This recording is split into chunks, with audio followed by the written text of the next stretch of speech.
asalaamaaleykum mbokk yi ñu ngi leen ziar wér di leen jox seen wàccuwaay waaw léegi man dama amoon benn question bu ma bëggoon a laaj mooy maanaam sangu farata ana lan moo ciy farata ak ana lan moo ciy sunna yi ak ndax benn anam dong la wala dafa am ay anam yu bari waaw loolu laa bëggoon ku ma ci mën a xetalee rek mu baaxee ma ko. wallahi taala wa barakaatu.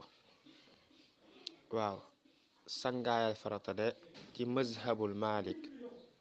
boo demee ci borom misbaaxu saalik wax na ni furuduhu xamsun fa tanwi xuslaka wa umma kullal jismi bil maai wadluka wa xalili shaara wa walikal wudu wa sunna listinsaaxu wa tamaddudu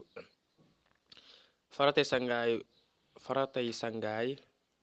juróom la ci mazhabul malik yéene mbatale mbooleem yaram bi ak ndox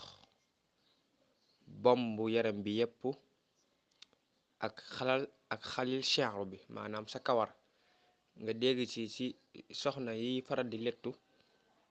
ba lépp loo xam ne mën naa tax ba sha'ru bi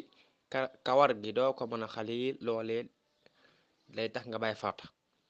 kon yooyu mooy farata yi te mooy yéene yaram bi yépp daj ak ndox te nga bomb ko te nga xalil sa sha'ru bi te mooy kawar gi. waaw am na nag ay xeet yu bokkul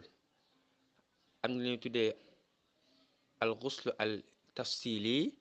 wala xuslu al ijmali bi gën a gën moom mooy tafsili te mooy cër bu ne nga raxas ko comme ni ko ñëpp miinee